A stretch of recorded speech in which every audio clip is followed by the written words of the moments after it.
Corona virus کے حوالے سے نئی تحقیقات اور تجربات سامنے آ رہے ہیں۔ حال ہی میں ماہرین نے انتباہ کیا ہے کہ کرونا وائرس کا شکار افراد کو صحتیاب ہونے کے بعد بھی مختلف مسائل کا سامنا ہو سکتا ہے۔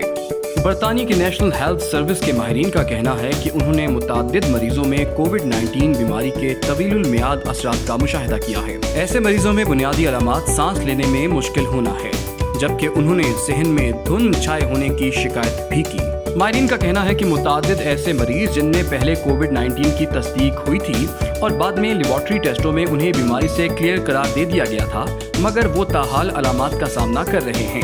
ان کے مطابق کچھ مریضوں کی علامات نظام تنفس سے متعلق تھیں، یعنی سانس لینے میں مشکلات، مسلسل کھانسی، جبکہ دیگر کی علامات الگ تھیں، جیسے دماغی دھند اور توجہ مرکوز کرنے میں مشکل، جبکہ کچھ مریضوں کی سونگھنے یا چکھنے کی حس تاحال کام نہیں کر رہی۔ ماہرین میں شامل ڈاکٹر مائیکل بیکلس کا کہنا ہے کہ مریضوں کو ذہنی الجھنوں کا بھی سامنا ہے، کیونکہ بیماری کے بعد خیال کیا جا رہا تھا کہ سب کچھ معمول پر آ جائے گا، مگر علامات اب بھی برقرار ہیں۔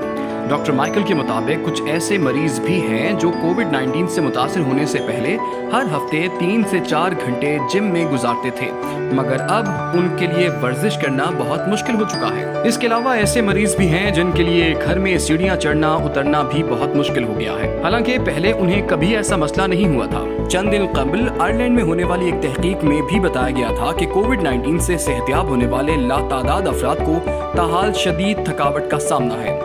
تحقیق میں زور دیا گیا کہ صحتیاب مریضوں کی مناسب نگہداشت کی جانی چاہیے اور سنگین حد تک بیمار افراد پر مزید تحقیق کر کے دیکھنا چاہیے کہ انہیں کس طرح کے مسائل کا سامنا ہو سکتا ہے۔ اگر آپ اس طرح کی مزید دلچسپ ویڈیوز دیکھنا چاہتے ہیں تو ہمارے چینل کو سبسکرائب کریں اور بیل آئیکن کو پریس کریں۔